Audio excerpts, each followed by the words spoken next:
We are barbecuing on the deck at the Tumalo Feed Company with Robert and John, and we are going to do the meat. Now, this is the part where I really get intimidated. I burn it, I don't get the heat right, so I need lots of help, and maybe you do too. So what are we going to do? Well, we can make it simple for you. Excellent. We're going to do tri-tip today. It's one of the backyard favorites, and it's actually kind of hard to mess up if you just follow some certain steps. So we're going to start with a piece of peeled tri-tip, and when you buy it in the store, it's going to be peeled.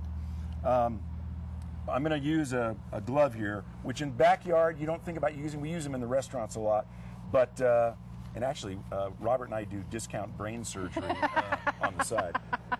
But, so that's what this is all about. Exactly. But what it's really nice for is I can handle that raw meat, and my hands don't get dirty. I take it off and I throw it away. So these are a good idea. Real quick question: which part of the meat is which part of the cow, I guess, is the tri-tip? It is somewhere down in the loin. I don't know exactly because I usually buy it just exactly like that. Okay, and you can find it at Newport Avenue Market, above the top sirloin. Part of the top sirloin. Okay. And I would suggest Oregon Country beef from Newport Avenue Market. So here we go. We got the tri-tip. We have our gloves on. Now what? Well, the first thing you want to do is you want to season. And you don't just want to season. You want to actually over-season. We use in the restaurant, we use something that has salt, pepper, and garlic and a couple of our secret ingredients. But there's a lot of great items on the market that you can buy. Or you can start with salt, pepper, and garlic and experiment and make your own. We're going to use Susie Q's today. So what I'm going to do is I'm going to take this and I'm going to really season it up. Now, why do you want to over-season? Well, when we're cooking the tri-tip, this is a style of cooking, rather than cooking an individual steak, we're going to cut a big primal piece of beef, and then we're going to slice it afterwards. So what we want to do is we want to get a crust around the outside. Okay. So and that's why I said it's kind of hard to mess up, because as we put it on the heat, we're going to let it sit for a long time on each side, and it's going to char. And with the seasoning on it, it's going to get a thick coating of that kind of charred, highly seasoned. Now, you wouldn't want that on a steak on the whole surface, but it's around the outside, so as you slice through it, it gets that little crust around the outside, and it is so tasty. Okay. So I'm going to take this now, and I'm going to hand it to Robert, because he's going to put it on the barbecue. That's it? Yeah. Well, so far. Actually, we can season it one more time. Oh yeah, because you can't over season. So we're using a smaller grill, a portable grill. People might keep in their motor home or when they go camping. This is a great model. You want to put it on with a really high heat.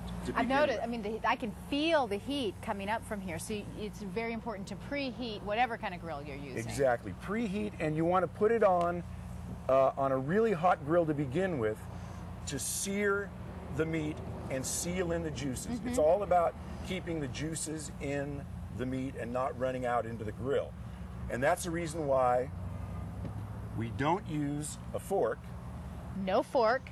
We do use tongs. Tongs. Okay. You're good. You're learning. So I'm thinking that we use the tongs to turn it at some point. Exactly. So we're going to close the grill. Okay. And we're going to let that go for probably about 5 minutes. And just kind of start to really seal that bottom side.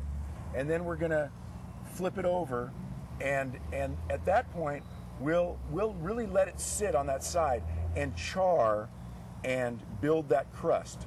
And the heat will move up through the beef and cook the beef, but it'll keep charring that center. What's the total time for doing cooking the tri? You know, well, one thing I want to mention is after the first 5 minutes, turn the heat down. Okay. To about medium. You want to have the heat high enough so that you're getting smoke, but not so high that you're getting flame.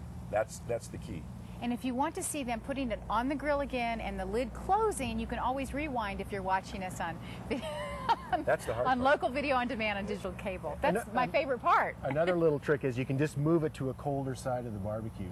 Just in this particular one, we have one burner very hot and the other one low. So we'll just, once this is good and seared, you can just move it over to a cooler spot. It smells so good. And close the lid. Can't We always believe it. like to have a rescue spot on the, we call it a rescue spot on the barbecue. We like to have a cool spot on the barbecue grill that if things get out of control and there's flames and everything's going crazy and you don't know what to do, you can just take it and move it to the rescue spot and wait for everything to calm down. Wait for it. That's a great idea in life, to have a rescue spot. We have about a minute left, and I think that you already have one cooked, and you can show us how to slice it, because that's another rather intimidating thing with meat or beef sometimes is once you get it cooked, what do you do?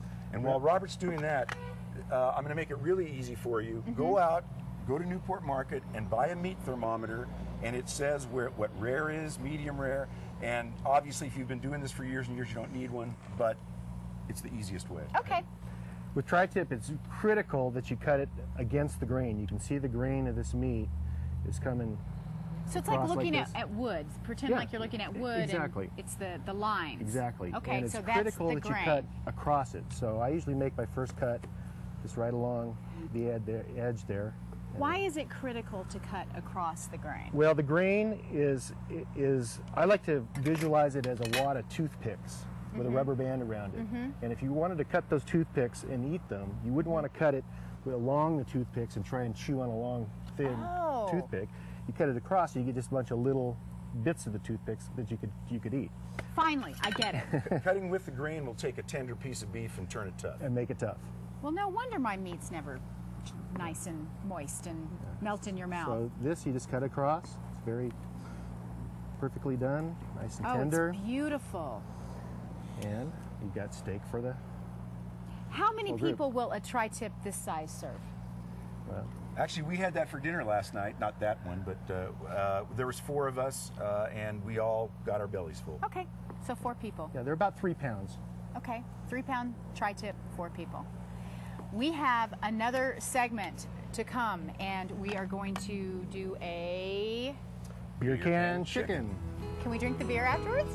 Nobody no. can before. Okay. Not after. Beer can chicken on the way on Cooking Central Oregon Style, and I'll try to wait to have a bite of this until the end of the show.